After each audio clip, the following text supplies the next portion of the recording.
typically, the two techniques that I really, talking about speedruns, the two techniques that I really, really love, both watching and doing, is exploitation of the game's programming. Um, so, like with Mario speedruns on the Super Nintendo and in earlier days, like the Game Boy, you can there's a thing called arbitrary code execution, where you trick the game into executing code that it normally wouldn't at a time where it shouldn't, right?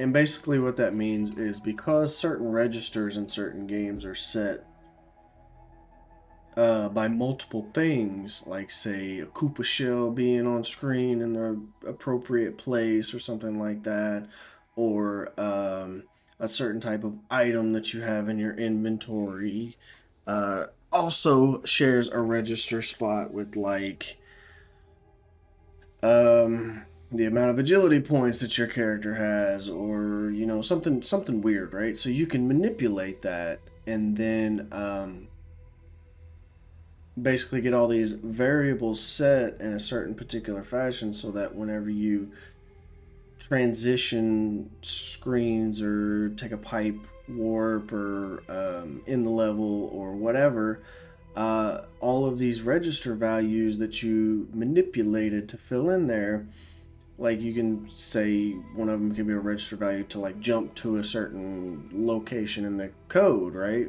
or a certain point of the game, and so that may happen to be like the ending credits. So if you manipulate that register for the go to function in the assembler to go to that area, or that register, and that register happens to be like the ending credits, you can execute it to just dump to the end of the fucking game, right? And that's actually a viable strategy in the Super Mario World games, Pokemon games, older Pokemon games. It's a viable strat called, like, wrong warp or something like that, where you manually manipulate the game's code from inside the game itself to achieve the ending as quickly as possible, and I absolutely love that. The other one is just by cycle time studies. Seeing what you can do different to shave off time. That's about it. That's the normie way, but the cool way is to break the game. You know what I mean? So yeah, I love that.